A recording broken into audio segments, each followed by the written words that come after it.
Okay, hello and welcome to today's presentation of Doors Open Baltimore, presented by the Baltimore Architecture Foundation. We're joined by friends of Clifton Mansion for a fantastic presentation about the history of the mansion. I'm so happy you all can join us this beautiful Saturday morning. And first, I would like to just thank all of our supporters and sponsors for making Doors Open Baltimore happen this year. We're about halfway through the month. We've still got a lot of programs to go. This program is part of our Arts and Culture Week. And we have some tours coming up of Homewood Museum. We've got also coming up the Garrett Jacobs Mansion and lots of fantastic programs for you to check out over the next week. I'd also want to give a shout out for our Instagram photo contest. We're running this contest all month, and the theme is architecture around your neighborhood. We love to see photos of buildings around your neighborhood. You can participate on Instagram using the hashtag DoorsOpenBaltimore. And now for today's presentation, I'm so happy to be joined by a whole cadre of people who are very knowledgeable about the Clifton Mansion, who are happy to share the story of this really interesting place. So I'm going to stop talking now. Jada, why don't you take it away?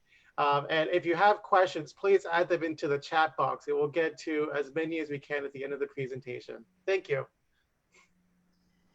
Thanks, Nathan. It is such an honor to be here today at Doors Open Baltimore from Clifton Mansion. Can I share my screen? Go ahead. All right.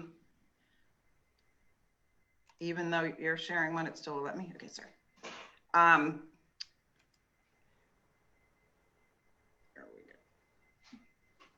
We're so, as I said, so happy to be here. Thanks for inviting us, and welcome to all of you to our virtual tour of Clifton Mansion. As Nathan said, my name is Jana Powell, and I'm the Director of Volunteerism and Events for Civic Works, which is a not-for-profit that is housed in Clifton Mansion. Our mission is to transform Baltimore's communities through education, skills development, and community service. We're honored to be located at Clifton Mansion, which gives us the opportunity to share a piece of Baltimore's history that we think needs to be heard. And today, you'll hear a bit of that history from some of our legacy tour guides: Charlie Schlau, Ruth Quinn, Sue Brooks, Meg Lazzari, Joanne Berdertha, and Civic Works staff member John Seacott. Each of these persons has a passion for the history that is told from within the walls of Clifton, and I am sure you will hear it as you experience our tour. And while we will talk about our house within a house, please note that while much of our tour is sharing the latest restorations that have been made possible by the Friends of Clifton Mansion, you will also be invited into spaces that have yet to be restored, but have stories to tell in their walls. The Friends of Clifton Mansion is an organization founded in 1996 by the late Samuel Hopkins for the sole purpose of saving and restoring the Clifton Mansion. Under Samuel's leadership, the mansion's deterioration was halted, as you will hear about in the tour. More recently, Samuel's son Henry assembled and led a team of professionals to accomplish the beautiful ongoing restoration, some of which you will see today.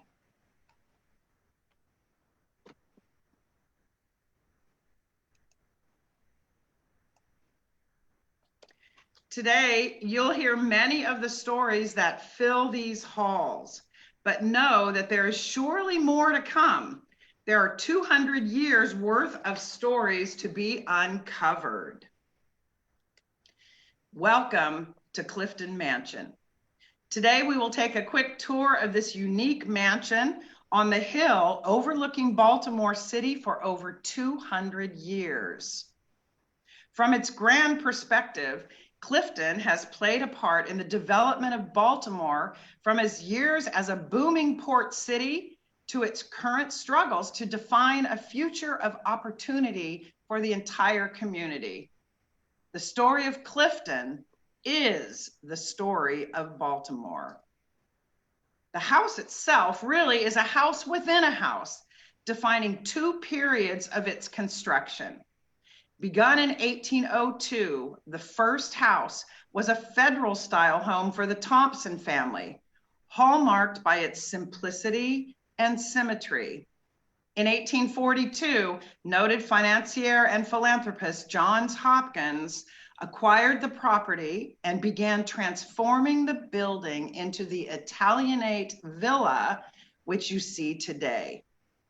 Within the bones of this building, we will find the handprint of carpenters, stonemasons, and artisans, along with free and enslaved people who served as nobly as the architects, the owners, and the city administrators who shaped Clifton into what it is today. Now, I invite you to transport yourself back in time to 1852 and enjoy the ride. And let us ride back through time, back 120 years. Here in this photo, taken around 1900, we see Baltimore folks at the base of the tower, where they are exploring the city's recent purchase of open green space, now called Clifton Park. Now let's go back even further beyond these folks in 1900. Let's go back another 50 years. And here's a map that shows Baltimore smaller.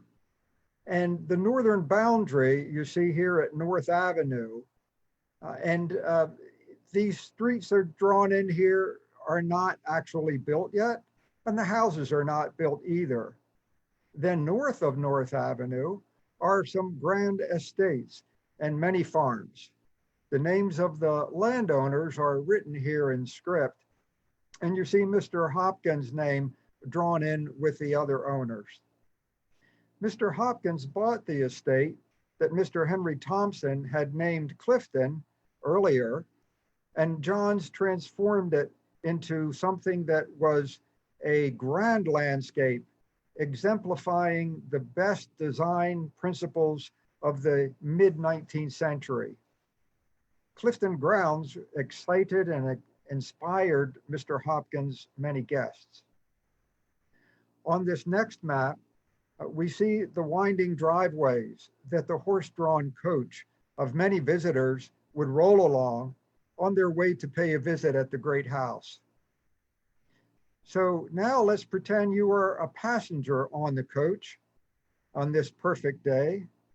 The year is 1852. You left the city behind you, and along the road, which also is the beginning of the Hartford Turnpike, you look to your right and you see Mr. Hopkins' country estate, and at the entrance is the gatehouse. You must drive right through the big arch of the gatehouse, and the porter is there to wave you on. You roll along the gravel drive, surrounded by great oaks and rolling lawns. Now from your coach, you gasp at the sight of the rising Italianate tower of the mansion itself. You drive on, and your coach makes a turn to the left, and you see for the first time the full sweep of the building's breadth with its arcaded porch that seems to go on forever. So you focus ahead now at the tower's archway that your driver is slowing to enter. And your coach comes to a stop, and you see the heavy walnut doors. You step towards them, you open the doors, and you step into a darkness. In contrast to the bright light you just enjoyed arriving, now you're in a serene interior of a mighty, tall entrance hall. Color and shapes are all around you, artful decoration in detail, even mystery. The curtains are open, and you know you are invited to go further on, but you are compelled to wait for a moment, sit, try to understand what has been presented here by artists for you to see and contemplate. You look at the scene, you look at this mural, and you say, I've seen this picture before. It's the Bay of Naples. It's not in picture books, it's right here on the wall, it's huge. And this mural that you're looking at was installed by Mr. Hopkins through the artistry of young Augustus Wiedenbach. You're meant to stare at it.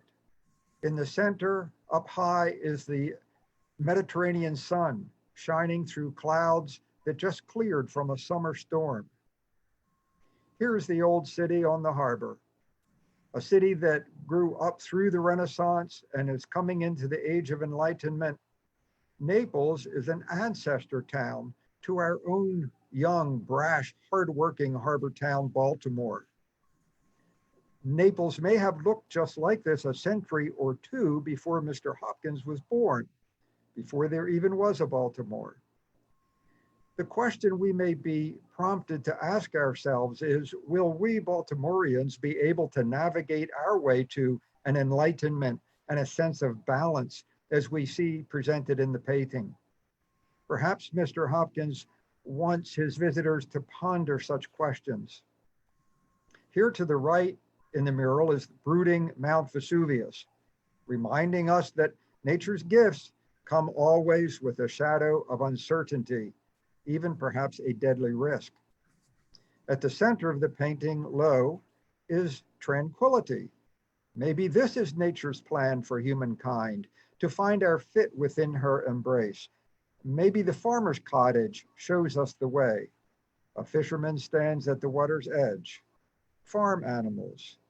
Might life be held in balance in such a place like an idealized Naples or a future Baltimore, on the shores of commerce, a place where a city struggles out of the harbor mud and at the same time enjoys the immediacy of creation's many gifts. Perhaps the most important character in this painting is this lady. She too has paused to look, perhaps with hopes to see with understanding eyes what lies before her and us. In times past, Naples was often referenced pictorially as a fine expression of Renaissance ideals, where commerce and countryside joined for the flowering of culture. This painting shows us moral virtue in a rural life thriving together with high Italian architecture and time-tested city engineering. Here we don't see drudgery and pain, but rather we gaze upon the works of God in harmony with the works of mankind. So we discover that this Clifton home is more than a simple refuge from the city's summer discomforts. This Clifton gently teaches us while it entertains and relaxes us. We enter and we are dazzled with the colored sunlight, a fine display of painter's art and high craftsmanship. Without doubt, Clifton's interpretive view of the iconic Bay of Naples now stands as an allegory for Baltimore. So we turn our eyes away and we look at the massive staircase, and our eyes follow the red carpet. We ascend up and up. Thank you, John.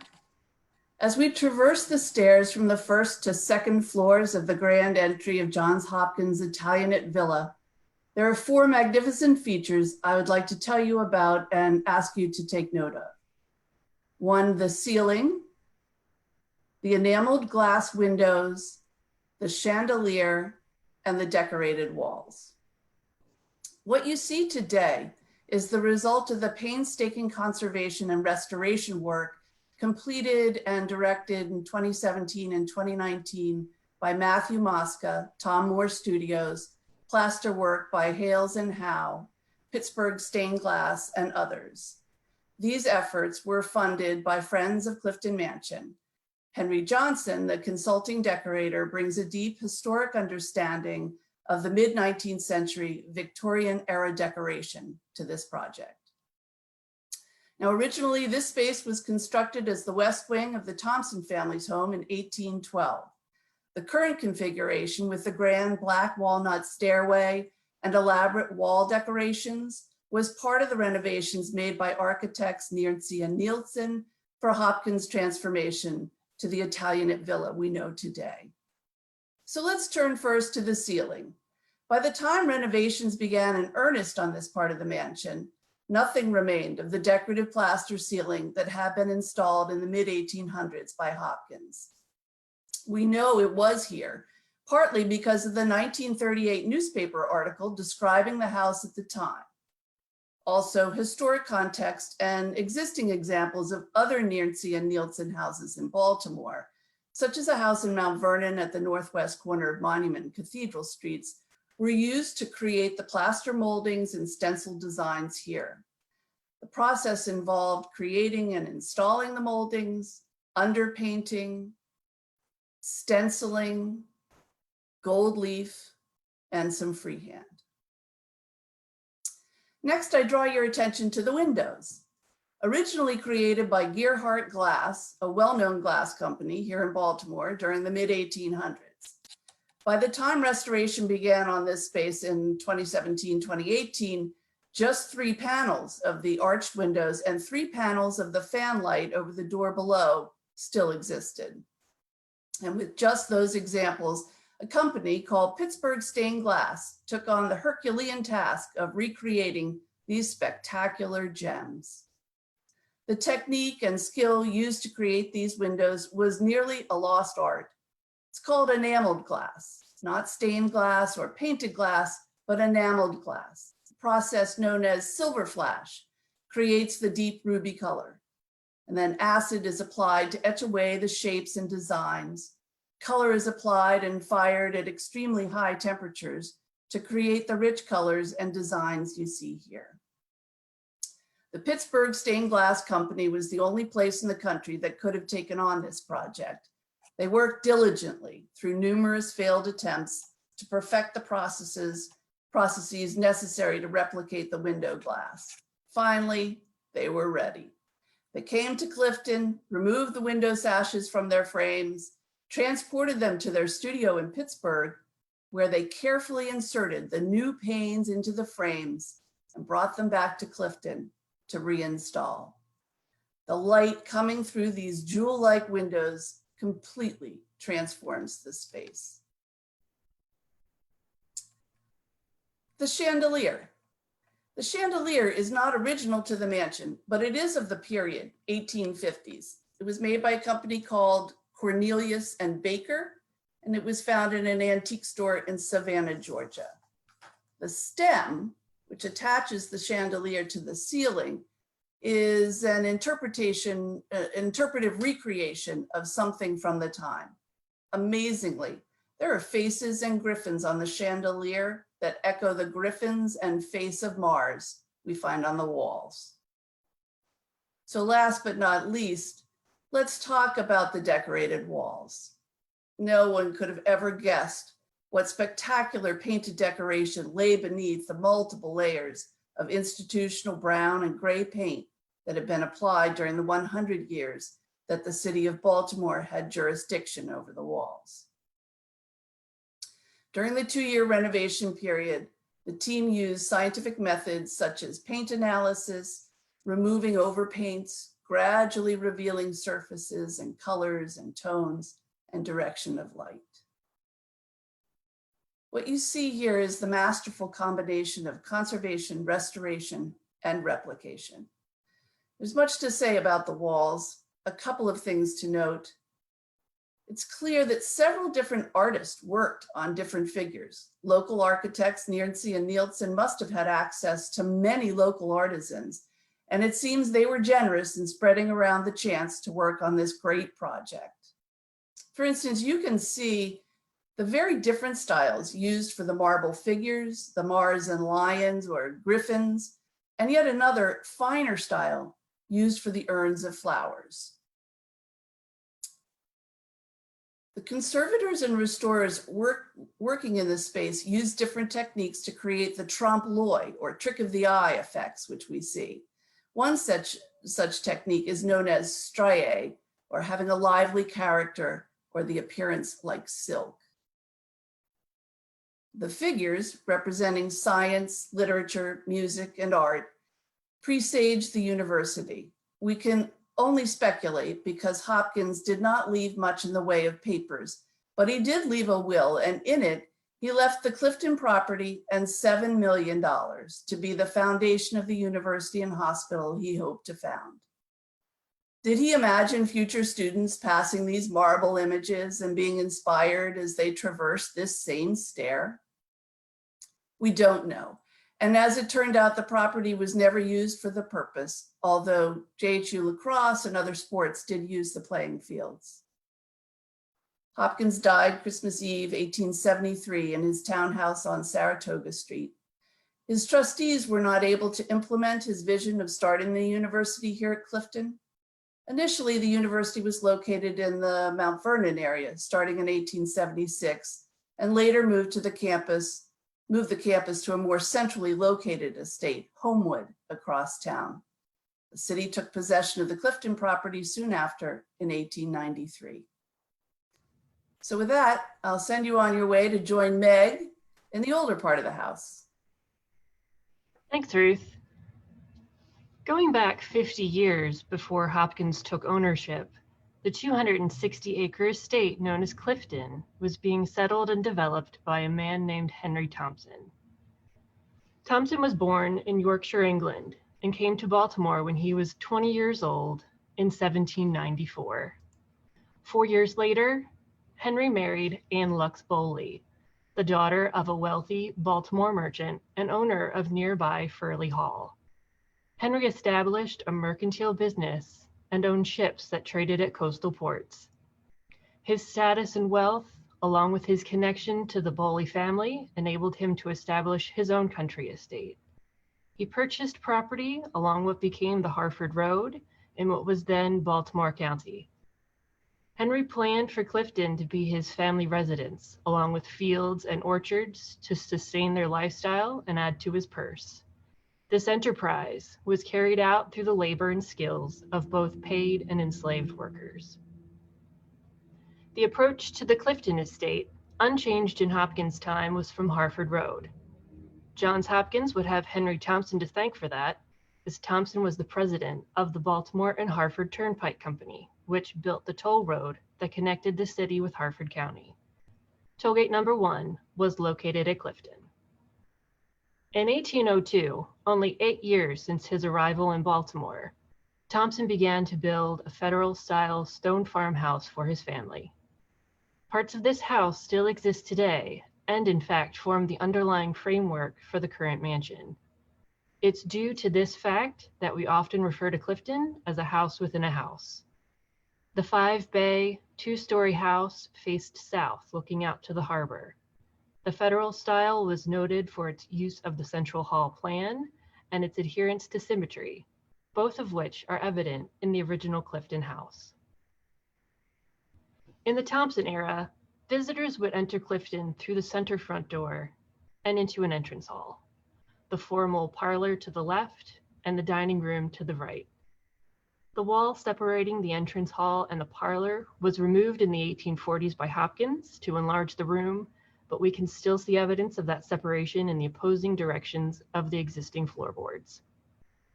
Henry Thompson, being a prominent merchant and later a captain during the War of 1812, would welcome guests in his federal-style parlor. A striking feature that still remains from the Thompson era are the niches to either side of the fireplace. Decorative plasterwork representing baskets of flowers were all hand-formed and inserted onto pegs embedded in the wall.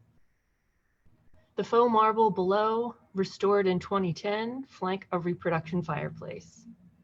Hopkins era features include the crown molding and the elaborately decorated walls and ceiling, only the ghosts of which we can see today. The windows were enlarged to the current 6/9 by Hopkins architects Nancy and Nielsen, in keeping with the Italianate style of the renovation. The parlor today bears the scars of a variety of uses in the intervening years. For several decades, this space was the men's locker room for the Clifton Park golf course.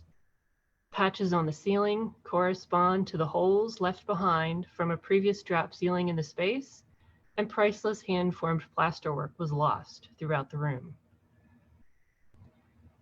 Moving across the entrance hall, we enter into the Thompson dining room. In 1803, the dining room would have been several feet smaller than it is today. The original Thompson stone house was only one room deep. The stairway to the second floor was to the north of the dining room, just off the entrance hall. With the expansion in 1812, the stairs were moved into the rear hallway, and the dining room was expanded. We can see in the 1803 plan that the fireplace is centered on the east wall, and with the removal of the stair and subsequent renovations, the fireplace is now off-center. The woodwork of the closet to the right of the fireplace and the crown molding are the only original Thompson-era features that remain. Like the parlor next door, the dining room was used as part of the golf course locker room, and much of the original features were lost. However, using photographs and surviving Thompson-era decoration, the fine neoclassical woodwork was recreated. The door surrounds are built up of 144 intricate and finely proportioned pieces, creating the layered small-scale detail. The fireplace is flanked by pilasters, featuring convex reeding topped with fluted capitals. The wallpaper, fabric, and carpet are all based on designs used by English manufacturers in the early 1800s and were put in place around 2000 thanks to the generosity of the Thompson family. A portrait of Captain Henry Thompson hangs above the fireplace in a room where he and his family would have dined and entertained visitors over 200 years ago. Hanging on the opposite wall is a portrait of Henry's wife, Anne. Henry and Anne had 11 children, making the expansion in 1812 a virtual necessity, as the one-room deep house was nearly bursting at the seams. And with that, I will pass it over to Charlie to talk about the expansion. Thank you, Meg. As Meg has stated, Henry and Ann Thompson's growing family needed more space. They were confronted with a common problem many of us face: how to adapt our home to changing circumstances. Following the symmetrical federal-style building theme, they had a wing added which was centrally located on the north side of the back porch. The porch was enclosed to facilitate movement between the existing wings and the central core of the house. The addition contained a basement, kitchen, a large bedroom on the second floor, and this grand dining room for the family. As Thompson recorded in his journal, the days at Clifton usually included guests who came for dinner or tea and often spent the night. Dinner parties frequently included 10 or more visitors, usually prominent Baltimore businessmen or politicians. All of this activity in a large house required lots of work by people other than the Thompsons. There was always a cook and a number of house servants, indentured servants, paid employees, and enslaved persons were all a part of the Clifton household. The new dining room became the center of family life and in many ways the center of social and business life as well. Henry was involved in a number of banks, his shipping business, and a number of enterprises that fostered the development of the local community. This included being a commissioner for the Poppleton survey, shown here, which had laid out Baltimore streets and established the basis for city building lots as they exist today. When Johns Hopkins acquired Clifton in 1840, this tradition of the dining room as the heart of his family's social and business life not only continued, but was enhanced by his decorative efforts. By 1852, the decoration in the dining room created the sense of being in a pavilion that has an arbor embowered with vines open to the sky. All of this is created out of painted plaster, of course. The walls of the room are divided by posts of dark oak into 3 panels. 2 panels painted to suggest wallpaper flank a central panel of grained yellow pine, rather an unusual choice as opposed to more elegant hardwoods such as walnut or mahogany. Again, this was all painted plaster. There is a restoration story to be told here, and the real hero of this story is the painter in circa 1900 who covered all the walls and ceilings with lining paper before applying any paint. Clifton had been sold to the city of Baltimore in 1895 when the trustees of Johns Hopkins University needed ready cash. The city used the building for everything and anything. By the 1960s, the dining room had a drop ceiling installed and the walls were covered with drywall. When the recent renovation started, these elements were removed carefully and the lining paper was delaminated, exposing these extraordinary surfaces. The ceiling was stabilized and the plaster was stored. There was a number of gaps in the remaining plaster and the original painted decoration at those locations was gone. Artists carefully recreated the areas of loss and restored this existing decoration that remained. This is certainly one of the most unusual rooms of its time. It should be noted that the restoration of the dining room has been achieved through the generosity of the friends of Clifton Mansion. Mr. Hopkins loved to have his family visit him at Clifton, and most of the stories we have of family life come from his nieces and nephews, who especially remembered dinners with their uncle. Hopkins also loved to entertain guests. A number of important events happened in this dining room. Perhaps Mr. Hopkins' future impact on Baltimore and his service to his country are best illustrated by a dinner which took place in the dining room in the fall of 1863. Following the Union defeat at the Battle of Chickamauga, shown on the bottom left, Johns Hopkins had summoned a group of Baltimore financiers and businessmen to gather their support in the B&O Railroad's efforts to reinforce and resupply the Union Army trapped in Chattanooga. The dinner was attended by Salmon P. Chase, shown on the upper left, the Secretary of Treasury at that time, and by his account, the dinner was simple but excellently prepared and in the best taste. The person on your bottom right is John Work Garrett, the president of the B&O Railroad. History records that the Union efforts prevailed with some help from Johns Hopkins. When you tour the dining room today, you will see this space has been repurposed to provide a sitting room environment with furniture reminiscent of the 1860s and appropriate for the Victorian era decorations which Mr. Hopkins favored. The wish is that this space can be a place of gathering for continued benefit of Baltimore's family, social, and community development for many years to come. We will now move down the central hallway out of the Henry Thompson house and into the Salon of Johns Hopkins expansion. As you can see from the 1852 floor plan, Hopkins greatly expanded the footprint of the house, and he added a variety of rooms, including on the first floor, a grand salon. Welcome to the party room. Like all rooms at Clifton, Hopkins wanted this room to impress and to enchant his guests, who were family and friends and business associates, and you, and the Prince of Wales, the son of Queen Victoria, eventually King Edward VII.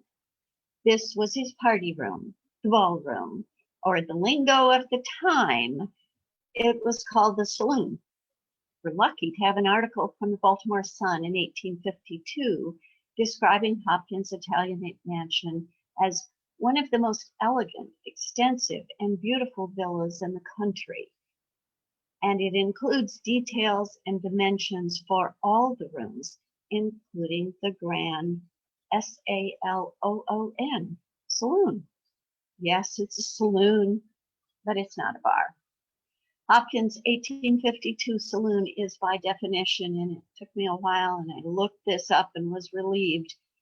That's an alternative form of salon. It is a large public space for entertainment. We read in the Sun article that the large saloon is of elegant proportions and 15 feet high, with a semicircular room on the north, 18 feet in diameter. It is a great room, just awaiting restoration to be truly grand again. Let's start with a question for you. How did Nielsen and Nielsen make the salon ceiling an additional 3 feet higher than the other first floor rooms? 12 is high, but 15? How did he do it? Think about how this could be done or listen for the answer later in the tour. Meanwhile, let's keep looking up. The ceiling is elegantly adorned with cornices that can only be described as over-the-top, glorious Victoriana with dogwood blossoms, acanthus leaves, eggs, and banners, and inserts in each corner from which cherubs watch you dance and dine. Unfortunately, over 200 years, both good and bad things happened to a house. In the 1970s, the 5-flue chimney, and it is very large, fell through the 3rd and 2nd floor rooms and into the salon, occupied at the time by the Clifton Golf Club. Happily, in response, the city hired an Italian artisan to repair the cornice, and in recent years, while Civic Works pursues the necessary upkeep and their mission of community service, the Friends of Clifton Mansion are doing stunning restorations, and your donations are welcome to help. There's a, excuse me.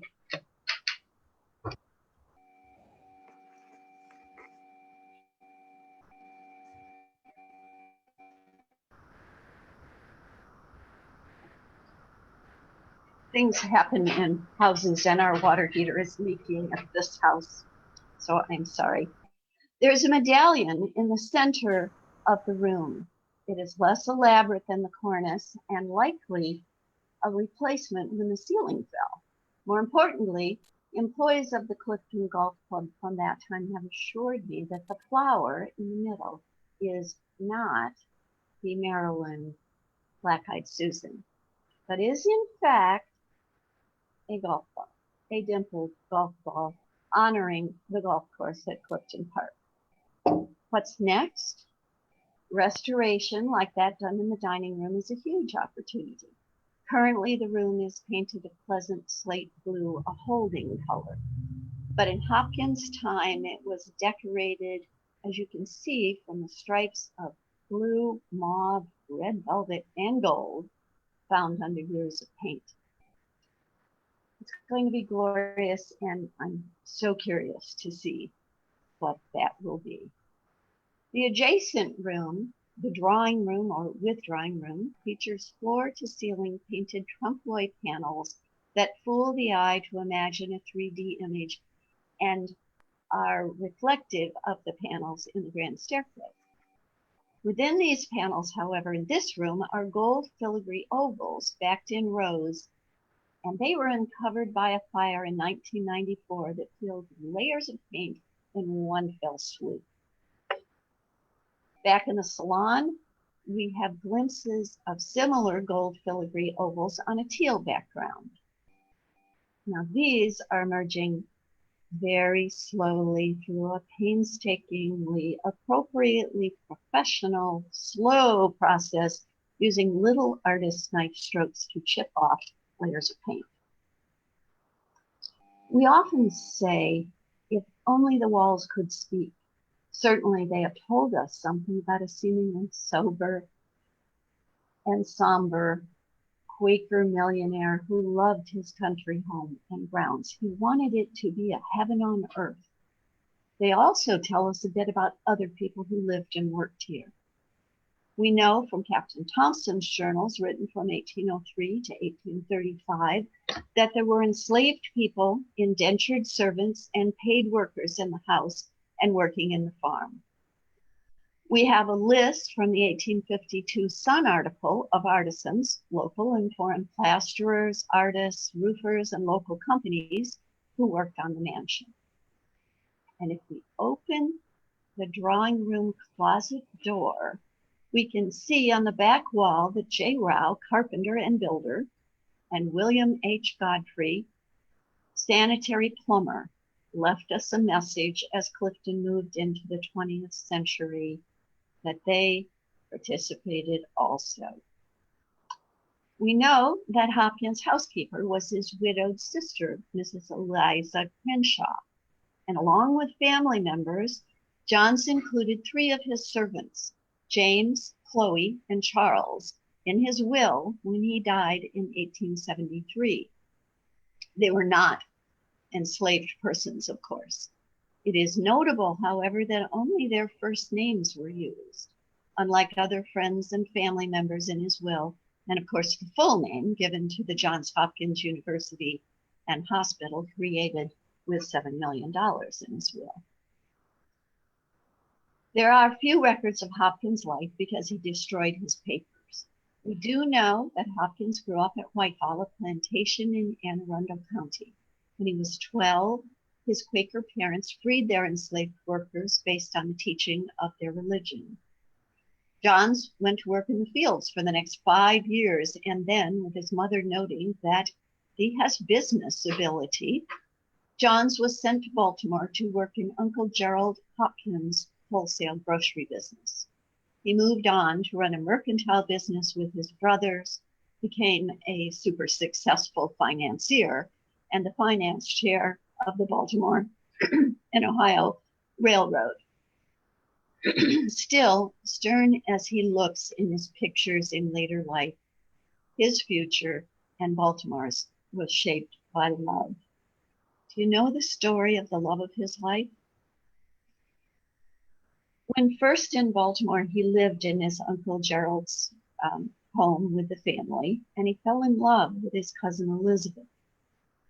When they told the family they wanted to marry, Gerald Hopkins forbade his daughter and her cousin to marry, while others in the early 1800s might marry cousins, not these Quaker cousins. Ultimately, Elizabeth and Johns accepted this great loss, and they vowed never to marry anyone else, and neither ever married. For you romantics, Elizabeth did leave her mark on Clifton's walls with her penciled name added in 1889, a year before her death. And perhaps her spirit soars over the mansion whenever a wedding takes place at Clifton.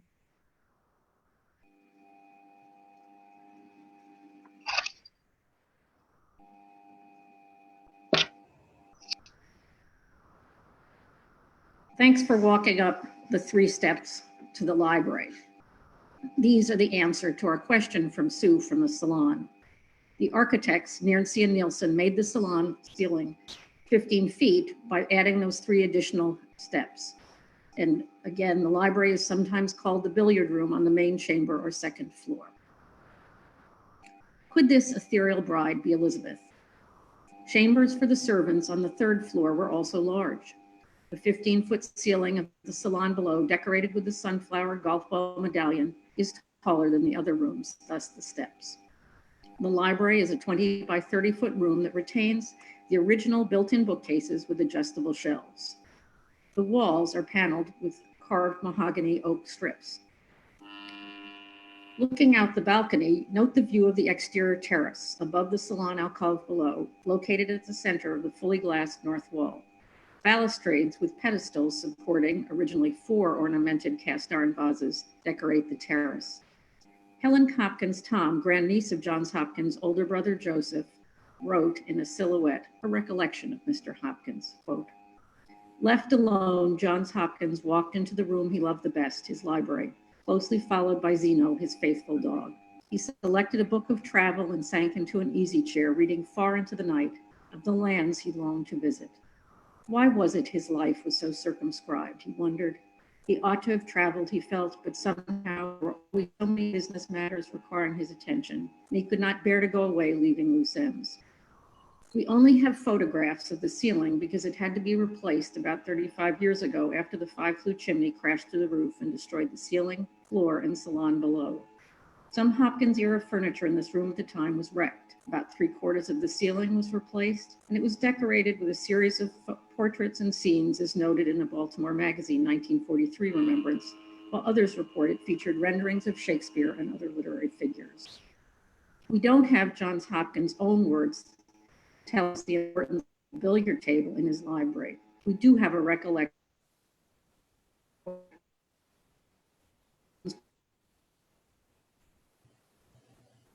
friends in those days. One time he wanted a billiard table in his townhouse on Saratoga Street. He invited Mr. Tabb to see him one evening and asked him what he thought of a certain room in the house for that purpose. To his surprise, Mr. Tabb replied, "Johns, I don't think your mother would have liked it." Needless to say, the billiard table was never put in. He was devoted to his mother and always had the greatest respect for her opinion. When her health began to fail, he bought the large house on Lombard Street. Later, after her death, Johns Hopkins bought a large colonial house at 18 West Saratoga Street. Billiards were popular in men's circles across all social classes in major East End cities in the mid-19th century. However, the pairing with betting was likely frowned on by strict Quakers. John's mother, Hannah Janey, 1774 to 1846, chance to visit the second floor room at Clifton Mansion when the billiard table was in place. We now walk down those 3 steps to the second floor hallway.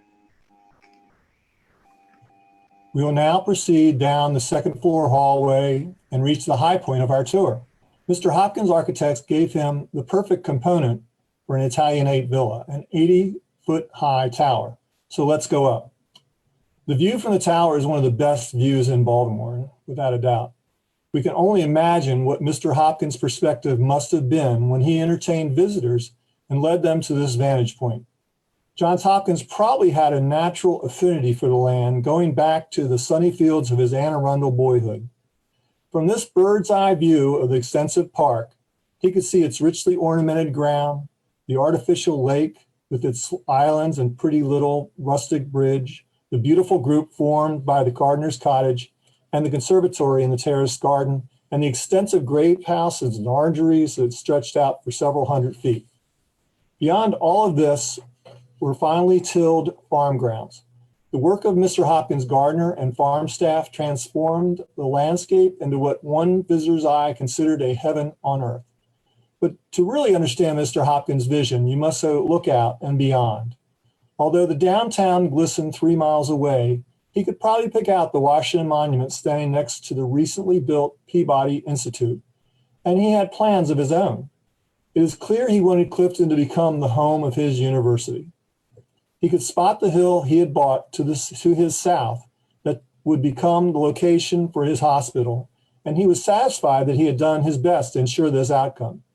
Unfortunately, the B&O railroad stock, which endowed the university and hospital, was devalued in the 1890s. This forced the university trustees to look for sources of ready cash, which led to the sale of the property to Baltimore City in 1895. Baltimore wisely realized that as the city expanded, there would be a great need for recreational space. In 1904, the Olmsted brothers published their report on the municipal park system for Baltimore, which preserved Clifton Park as a permanent open green space. Starting in the university years, the park was used for athletic events, including the practice fields for both the Hopkins football and lacrosse teams. In 1903, a swimming pool was built, which was the largest concrete pool in the country. The oldest municipal tennis club in the country was formed in 1902, and by 1914, tennis courts were in place. In 1908, Baltimore City built a band shell for concerts and plays in the park. The original band shell, which had pavilion wings shown here, burned down in 1947, but was rebuilt without the wings in 1949. The first golf course in Baltimore City was created in 1916. At their conception, both the golf course and tennis courts were exclusively an opportunity for white citizens. At one point, days were designated for Black members to play on the golf course, and eventually the links were fully open to all. Black use of the tennis courts was also slow to come. Progress had been made, though, by 1960 when Arthur Ashe played there at the age of 17. And I want to pause here a second to kind of note that our brief connection with Arthur Ashe provides an example of the legacy of service here at Clifton. As many of you may know, Arthur Ashe was a tremendous tennis player whose career was cut short by heart disease, and tragically, during heart surgery, he was given a blood transfusion which infected him with the AIDS virus.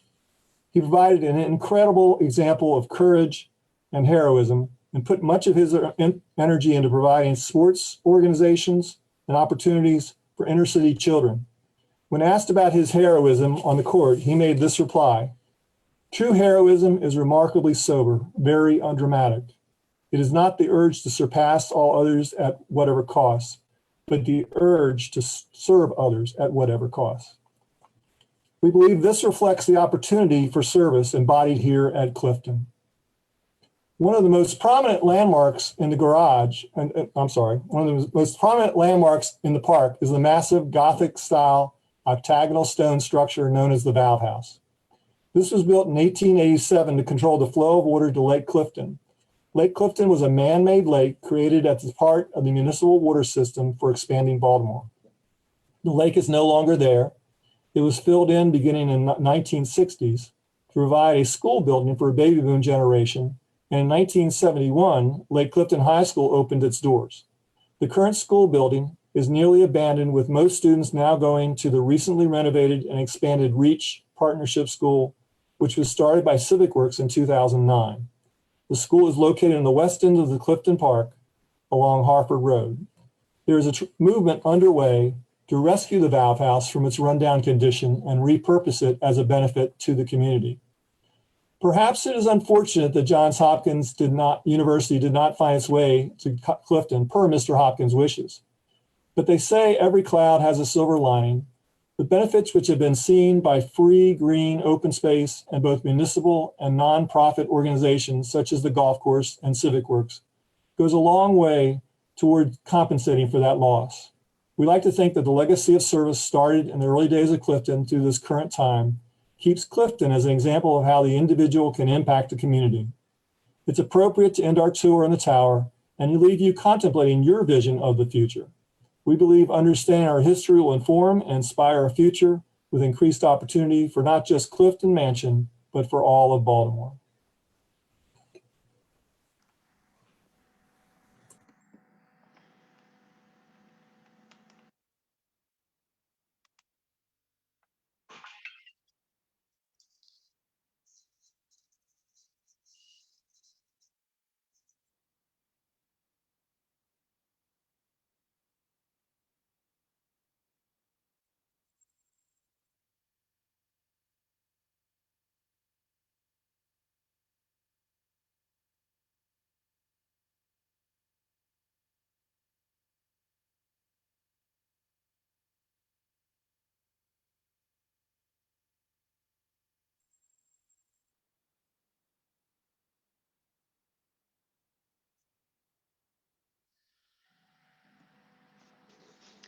Countless families have made use of Clifton in so many ways over the generations.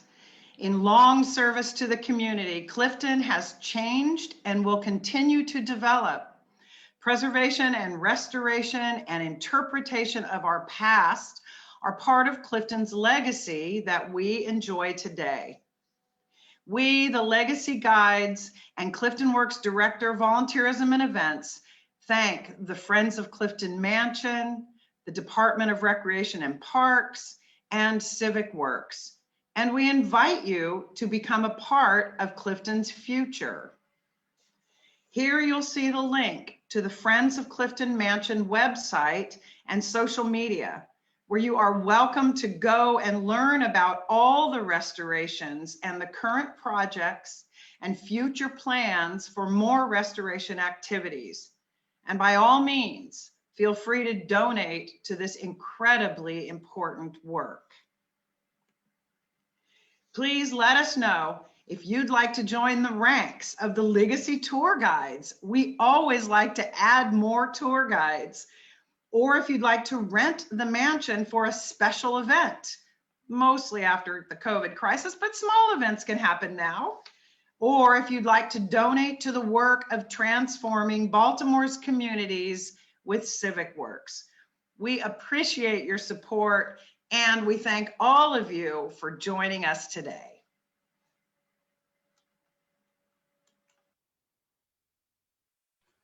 Okay, thank you. That was a fantastic presentation. Thank you, everyone, for that. And I was thinking at the beginning of the presentation how we've had the Clifton Mansion as part of Doors Open Baltimore since we started the event back in 2014. And it's just been so fantastic to see the renovation progress over the years. And it looks so great in there. And I can't wait until we're able to go back inside and see it in person.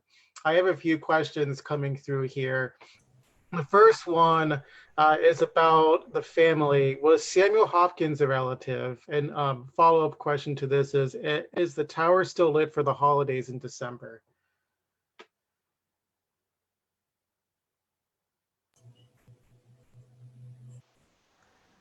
Everybody needs to unmute the legacy tour guides.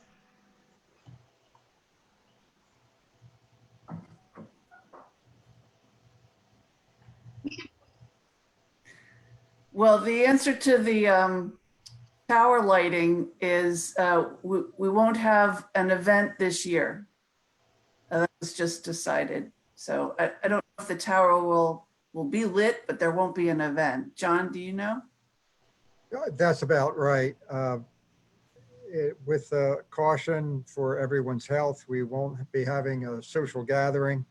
If any plans change between now and December, we'll have notices on the Civic Works website. But yeah. And then the other part of that question was Samuel Hopkins. So I'll just make a comment about Samuel Hopkins. So the late Sam Hopkins was one of the many collateral descendants of John's family. Johns Hopkins had brothers and sisters, of course, and they had children. Johns himself remained unmarried all his life because of the love he had for Elizabeth, who also vowed to remain unmarried. But among his collateral descendants are the families by the surname Hopkins, alive today. Among them is Johns Hopkins, who's the director of Baltimore Heritage. But Sam Hopkins, now deceased, had a number of sons, one of whom, Henry Hopkins, has fired up the Friends of Clifton Mansion for this current round of restorations. So his dad, Samuel, is the one who was referenced there. And Sam Hopkins, his brother, has been part of the legacy and a group we call the Salon group. Great. And next question I have here, this is referring to some of the artworks in the mansion. Who was the woman in the portrait in the original dining room? And I'll ask a follow-up question to that next, but the first one is, who was the woman in the portrait in the original dining room? So that was Anne Lux Bully, who was Henry Thompson's wife. And can someone talk about the seemingly Native American statue in the photo of the two men playing golf? That question was about the bust in the entrance hall? No, the Reinhardt statue on the trail. I'm sorry. In the picture. Charlie, anything more about that? Well, it wasn't Reinhardt. Oh, Schuler? I thought it was Bernard, Edward, something. Get it right. Yeah. Berge, but he was associated with the Reinhardt School of Art. Correct. Yeah. The question goes to more about the statue? Yeah, if you know anything about its origins, or could just speak a little bit more about the artwork itself. Well, I definitely would encourage people to Google Edward Berge, B-E-R-G-E, a Baltimorean who was part of the Reinhardt School of Art, accomplished sculptor, and I think it was a group of citizens who contributed along with city to erect that statue called On the Trail. I am not quite sure what the impetus was to represent a Native American there, but there's always been a lot of speculation about, in the Baltimore Harbor area, who were the Native Americans here and why did they? You know, we, in some sense, should all be on the trail of understanding the ancestors of this place. To my knowledge, it was simply a civic effort, and I guess that was in vogue at the time, is to replicate Indian images. There was some affinity for that, and my understanding was it was first put together by Edward, but then it fell into disrepair a bit, and apparently his son came back and did some renovation work later on, I've heard. but now it's kind of this, and it's a very similar condition, I guess. It's somewhat watched. There used to be a bow in the hand, and that has long disappeared. He has arrows in one hand and a bow in the other, and the bow is long gone. Interesting. Okay, so here's another question for you. When we're not in the middle of a pandemic, is the mansion typically open for tours? John, you want to take that? Well, it is typically, it has been typically open upon request. And I guess that's the key. We're looking at, during this time of COVID, to have private shows for less than 5 or less people. So it is able to be, if you can contact, I guess that's a question I go for John. If they can contact Civic Works to find out arrangement, we are available at times, select times, to lead tours. And regularly on the third Saturday, when it's not during COVID, there is a public tour every third Saturday, and you can just show up and do it. But at this point, we're doing the third Saturday like this. We're doing this virtual tour. But hopefully we'll be able to start those again after the first of the year or next spring. Yeah, I hope so too. It's going up in that tower and seeing the view of the city from up there is fabulous. If anyone has any other questions, please put them in the chat box. One question I have is how can people support the great work you're doing at the mansion with its restoration? Well, go ahead, John. I was just going to say, so the operators of the building is Civic Works. We've been here for 27 years and did major renovation here. Currently, the last couple of years, the Friends of Clifton Mansion have taken the lead and gotten the funds necessary to do these spectacular restorations.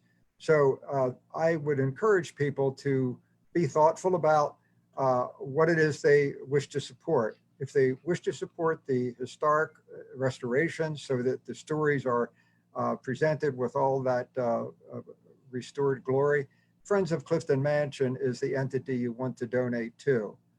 If you're interested in the mission of Civic Works, then donate directly to Civic Works. And if you email either entity, we should be able to cross-reference you to the party that you're seeking.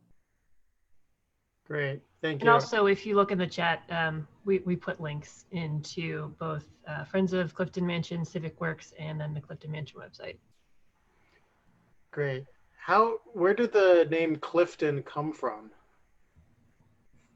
I always enjoy answering that question because we know that Henry Thompson was born in England. I think it was 1775, and he didn't come over to the new United States of America till he was about 20 years old. So he grew up around Sheffield, England, and he was in a family that was involved in mercantilism, but specifically involved in creating tools and cutlery, and had sold goods to the colonies. Well, anyway, he was familiar with a town in England called Clifton, which is a place where ship owners and middle-class entrepreneurs overlooked the harbor of Bristol. So Clifton was a place to look upon the harbor with all of its commerce of Bristol. And when Henry developed this estate, which is on a hill, to overlook the city of Baltimore and its harbor, I suppose it was echoing his memory of that dramatic view from Clifton to Bristol that prompted him to name his estate Clifton. That's a great answer. And I've got a few more questions here. Can people come to walk the grounds right now? Let me start with that one, and then I'll pass on to the other questions. Personal endorsement. I love walking the grounds. I go over every week or so to pick up my community share of vegetables from Civic Works Real Food Farm, and then I walk the grounds. They have been they have been planting trees to restore the park-like atmosphere in front of the mansion, and I go and I check all the labels on the trees and how they're doing. And John, maybe you want to talk about the smoke bush and the walnut tree and some other things that remain from Hopkins' time. It is very interesting to walk the grounds. Remember, everyone, it is a public park. So you can come to this public park at any time and enjoy the resources here, including the view of the Clifton Mansion and walkabout. And as Sue just pointed out, some of the trees here are quite old, that date back to the Hopkins era, or even maybe a few of them to the Thompson era.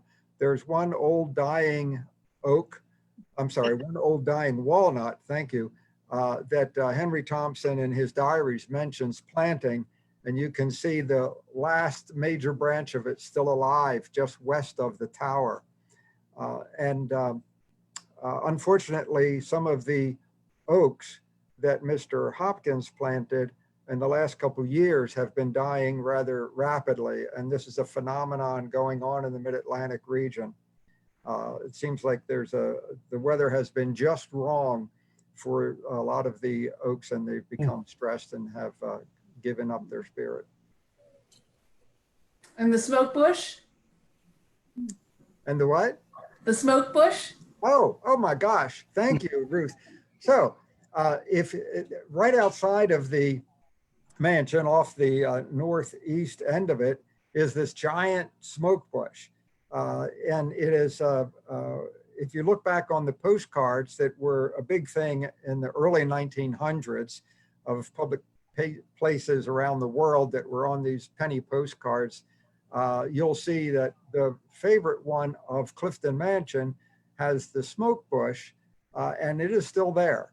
So if you come to Clifton and walk around the mansion, you can admire this smoke bush, which is ancient and manages to put on a huge a show of blooms every spring. That's fantastic. And let's get to the last question here. And this is about the tower. What was the tower used for besides being a nice place for a view? Were there any sort of rooms or accommodations in the tower? Everyone can answer that. I think what we have concluded is that it was part of the Italianate architecture. It was a bold statement of this was a house of power, of economic success. And at the same time, it was a place where Johns apparently wanted people to look at Baltimore and think about its future.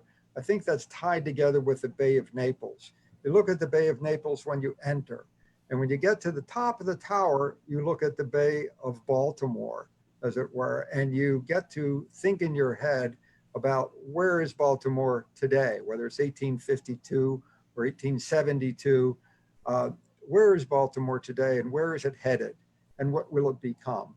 And we can still ask ourselves that same question today when we go to the top of the tower and look down upon Baltimore. Well, thank you. This was a great presentation. And if anyone is interested in seeing more Doors Open programs, you can go to www.doorsopenbaltimore.org.